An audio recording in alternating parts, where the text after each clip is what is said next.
राष्ट्रवादी काँग्रेसच्या अजित पवार गट नेत्यांपैकी एक आणि गोंदिया जिल्हा मध्यवर्ती बँकेचे अध्यक्ष माजी आमदार राजेंद्र जैन यांच्या वाढदिवसानिमित्त शुभेच्छा देण्यासाठी मोठा जनसमुदाय उसळला होता। खासदार प्रफुल्ल पटेल यांचे निकटवर्तीय म्हणून ओळखले जाणारे माजी आमदार राजेंद्र जैन यांनी आपला वाढदिवस एका वेगळ्या पद्धतीने साजरा केलाय। त्यांच्या चाहत्यांनीही या निमित्ताने विविध कार्यक्रमांचे आयोजन केले होते। काही ठिकाणी रक्तदान शिबिरे, आरोग्य मेळावे घेण्यात आले, तर जिल्हा सामान्य रुग्णालयात रुग्णांना फळांचे वाटप करण्यात आले।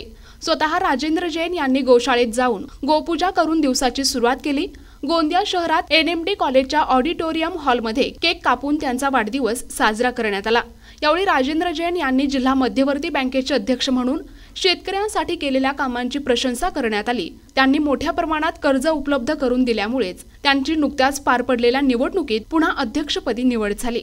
विशेष म्हणजे गोंदिया आणि भंडारा जिल्ह्यातील राजकारणात राजेंद्र जैन यांच्या कार्यशैलीचा प्रभाव पाहता विरोधी पक्षांचे नेतेही त्यांचे मतभेद विसरून वाढदिवसाच्या शुभेच्छा देण्यासाठी आले होते। त्यांच्या नेतृत्वाची ही खास शैली आहे, ज्यामुळे सर्व स्तरातील लोक त्यांच्याशी जोडले गेले आहेत।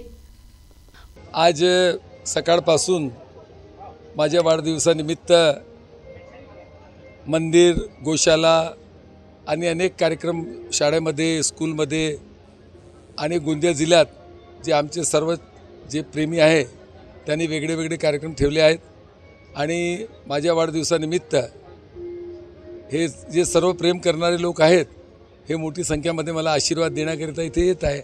हेच माझ्यासाठी एक गौरवची गोष्ट आहे। काही दिवसाआधी आपली बँकेवर निवड झाली, अध्यक्ष म्हणून आपण विराजमान झाले। काय आपली रणनीती असणार आहे भविष्यात शेतकऱ्यांसाठी? चांगल्या पद्धतीने बँकमध्ये काम करू आणि शेतकऱ्यांना कुठेही त्रास होणार नाही। आणि आजपर्यंत जे शासनाने टार्गेट दिला होता ते बँकेने पूर्ण टार्गेट पूर्ण केलं आहे। आणि एकही आवेदन कोणत्याही शेतकऱ्यांच्या बँकमध्ये पेंडिंग नाही। आणि आम्ही चांगला काम केल्यामुळे पुन्हा लोकांनी आम्हाला निवडून दिलेलं आहे आणि पुढे याच्यापेक्षा जास्त चांगला काम आम्ही बँकेच्या माध्यमातून करणार आहोत। भंडारा गोंदिया जिल्ह्यातील लोक आपल्याला भविष्यामध्ये लवकरच आमदार पाहू इच्छितात, काय सांगाल या संदर्भात? याच्याबद्दल माझ्या हाती काहीच निर्णय नाही। माझे नेते खासदार प्रफुल्ल पटेल जे ठरवतील त्याच पद्धतीने मी काम करणार।